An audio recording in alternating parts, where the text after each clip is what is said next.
Translation, like writing, is a series of roads not taken. If behind every book lies the book that remained unwritten, behind every translation lie countless unwritten translations. During the writing process, what doesn't get written down is usually archived somewhere beyond our conscious reach, a bright white palace of unwritten fancy. The translator, who never faces the blank page, is not afforded such merciful oblivion. The original remains blackly, stubbornly there, a mnemonic dungeon for all the translation choices she didn't make, for all the roads not taken. In a nod to the late George Steiner and his book, My Unwritten Books, the following close reading of my translation of Fernanda Melchor's Hurricane Season tells of a few translation choices I could have made but didn't. To borrow and rejig Steiner's line in his introduction to My Unwritten Books, these are the unwritten translations which might have made a difference. Michael Hoffman has a deliciously droll term to describe the reticence of some readers when approaching translations, calling out their negative palette of expectation. I would add that translators aren't exempt from this unfortunate tendency ourselves. I'm never entirely happy with the translation, and I don't know a translator who is. But I am grateful to the likes of Hoffman, Kate Briggs, Edith Grossman, and Emily Wilson, among many others besides, who have shown my generation of translators how to take pride in our work by remaining curious and serious about the translation process, but above all, by showing our messy workings out. Dylan Thomas began at the beginning. Kate Briggs suggests we begin from the inside, which has the better claim for our purposes here today, because it has always seemed to me that translation is more than an act of close reading. It is tactile reading, involving all kinds of touch. In order to do translation, but also in order to talk about it, we must get stuck in with our hands. Fernanda Melchor's Hurricane Season, or Temporada de Huracanes in Spanish, touched me deeply when I first read it in April 2017. In fact, it grabbed me by the throat and roughed me up, exactly as Melchor would later describe her favourite books do to her in an interview for Granta. This isn't reading as we might imagine or even always desire it, but reading as it must be, I think, if we are to approach certain painful, uncomfortable, even unsightly topics in literature, as I believe we should. Fernanda, too, begins from the inside. She begins inside her characters' miserable lives and disturbed or misled minds. And at times when translating the book's most graphic scenes, I thought how grotesque and how insulting to do anything less than this, to choose any other form but this insider's view, in this case free indirect discourse, so uncomfortable, so tactile, in that it materializes consciousness. The result is an insight into the character's despair so intimate as to be shared. Hurricane Season does not surpass any moral judgment, of course, but isn't literature that includes acts of violence so much grimmer, so much more violent when it leaves all the despair unseen, never broadcast, never published, never shared? Haven't we seen this week that to not look, to not listen, to not speak, to not share are also moral failures, acts of violence that sustain deep, dark systems? As Melchor's English language translator, as the broadcaster of her work in not just any other language, but in English, the behemoth, to borrow Jakob Michanowski's term, I was to commit a series of necessary evils with her. I would be there in the back of the pickup when a woman got gang raped, there on the sofa as the stepfather's tickles assumed a different pace, energy and grim intention, there to hear and to speak again the casual brags about the rape, the torture, drug abuse and paedophilia that is not shocking at all for the people of the fictional village of La Matosa, because it is their daily lived experience. Experience is no less real for being fictional.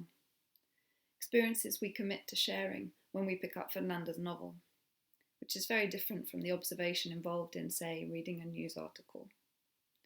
But I'm creeping back to the beginning, and I was meant to start from the inside. Hurricane season opens as a group of boys playing near an irrigation canal discover the rotting corpse of the shaman known locally as the witch. The neighbourhood rumour mill grinds into action as we trace the movements of several characters in the days and weeks leading up to her death, revealing how and why the murder occurred, but also in the process how easily a person can fall into total moral destitution if the conditions are ripe. And Melchor's Veracruz is a perfect storm of state corruption and narco-economy.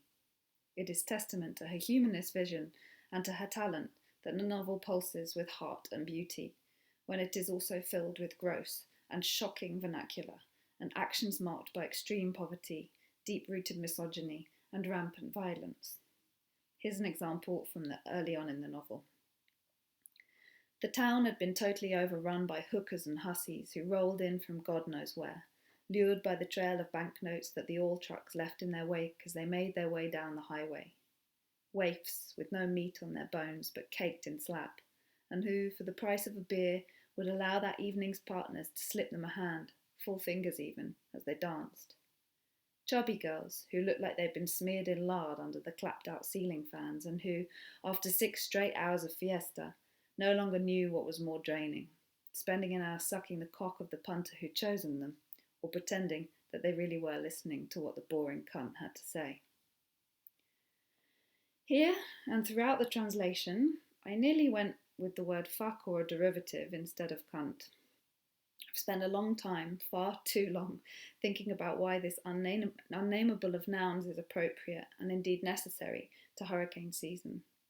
Like so many translation decisions, in part it has to do with a gut feeling that cannot be rationalised, in part to do with my ear, the word's continued power to jolt me.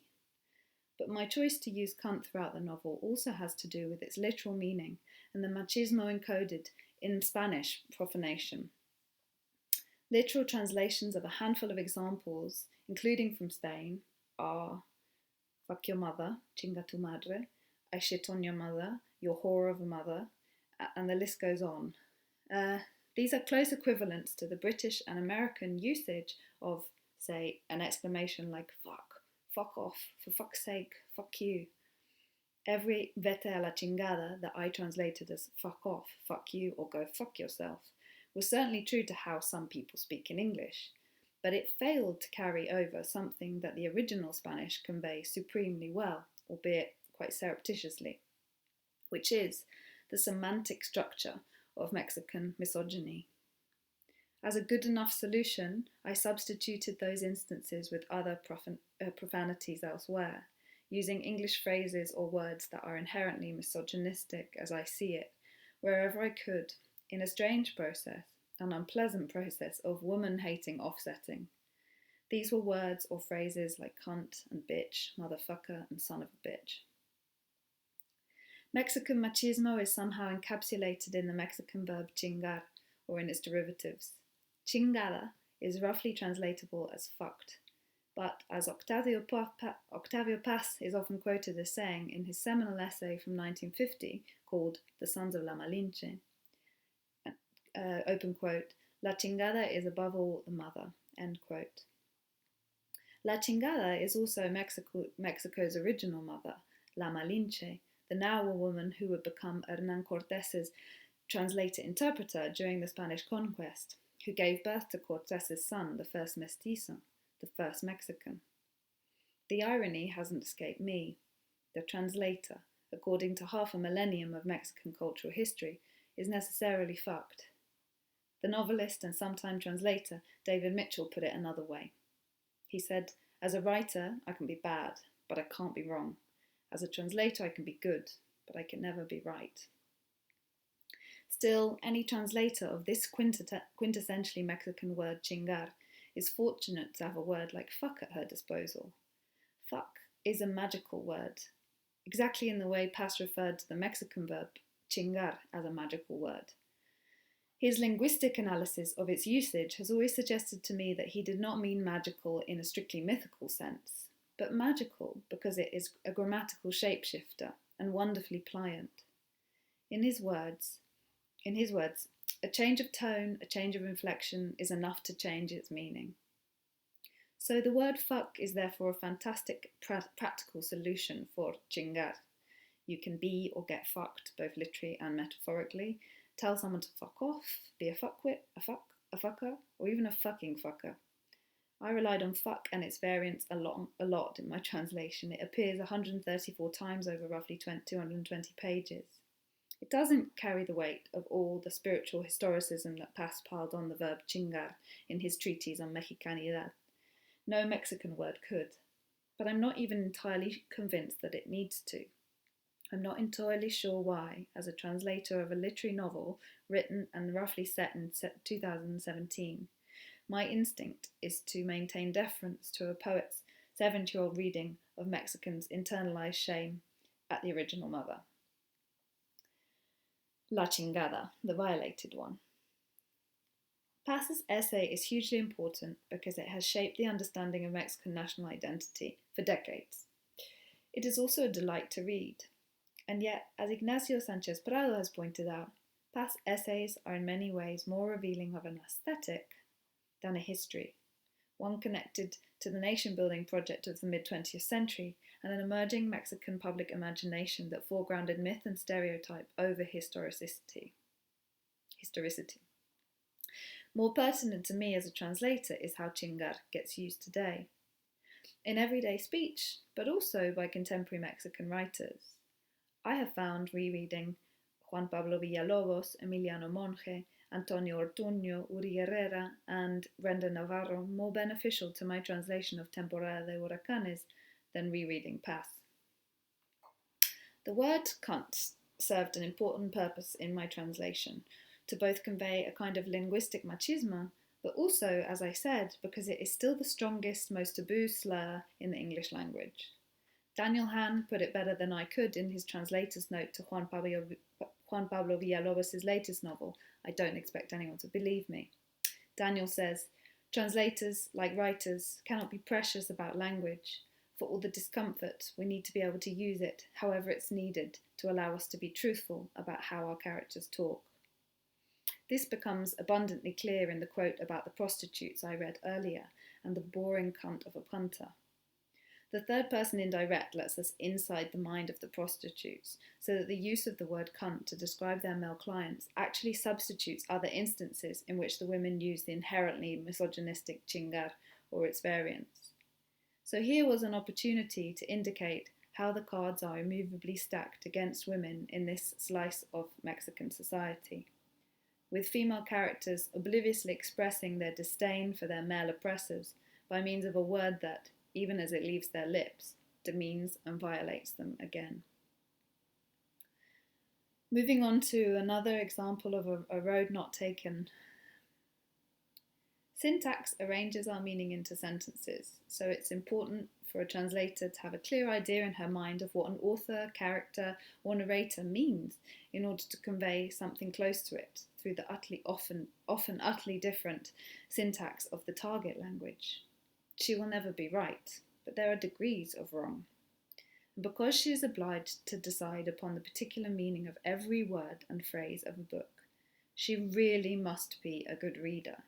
She must be, I think, like the friend who, when you have a problem, listens intently and carefully to you before offering one piece of sound advice that makes it clear she has understood the conflicts of interest and significance that make it a problem at all. She does not brush it over with a solution that screams, let's fix it, let's make the problem go away. When it comes to good literature, we don't want the problem to go away. Ambiguity is richness, difficulty is depth. Here is hurricane season's greatest problem in this vein.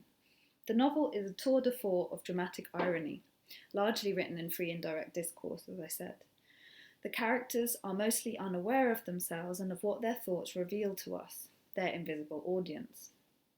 One particular character, Oafish Munra, is blind to the fact that what he says reveals his obliviousness to the external political forces that dictate the misery of his days.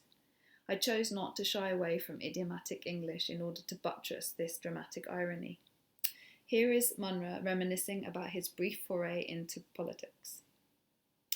Like the time last year when he got that job promoting the mayoral candidate for Villa Garagosa, when the party paid Munro hard cash for every person he got to join the campaign, and for a while he became sort of famous, because one day Adolfo Pérez Prieto himself asked for a photograph, together with Munro, who happened to be wearing his t-shirt with the party's logo on it, and his Pérez Prieto cap. And someone had even pulled out a wheelchair, God knows from where, which they sat him in, so that Pérez Prieto appeared pushing him in the photo, both of them smiling, a nice little earner, and just hanging out at the odd rally applauding everything Pérez Prieto said.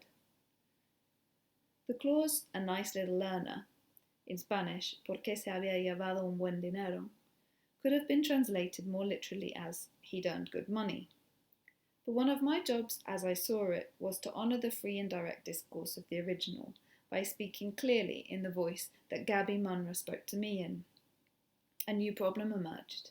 Idiomatic speech almost always feels specific to a place, and since there is no English spoken in Melchor's imagined Mexican town of Villagarbosa, whichever English I chose, or whatever English I chose, was always going to be foreign to the world of the novel. As far as I'm told, a nice little learner is a British idiom. Later on in the translation, Munro describes the trucker who ran him over as a son of a motherfucking bitch, a slur rarely uttered by Brits, I suspect. To my ear, that sounds North American. Does this mean that Munro slips between the gaps of two Englishes? On any given day, I could either concede or boast that it does. What I feel absolutely certain of is that Munro must not sound either wholly British or wholly American or wholly Australian or wholly any other English variation for the duration of his chapter. Notwithstanding this, each phrase will sound British, American, Australian, etc. by degrees when read in isolation. Even when I'm reading what I consider to be a great translation, the whole is always greater than the sum of its parts. Some have suggested it makes more sense for a Mexican novel to be translated into American English, regardless of where in the Anglosphere the book is going to be published. It's interesting. By what mental cartographic slip does Veracruz slang translate better into, say, Oklahoman slang? What does it mean in 2020 to actively Americanize a Mexican novel? Might using only Americanisms have made uncomfortable bedfellows of two disinclined neighbours? Nor did it seem appropriate to transport the novel to the British Isles. My own British upbringing affects the way I hear English, but it doesn't dictate that I use English alone in my translations. It is my job to first recognise and then sometimes suppress or conceal my personal lexicon or syntactical tics.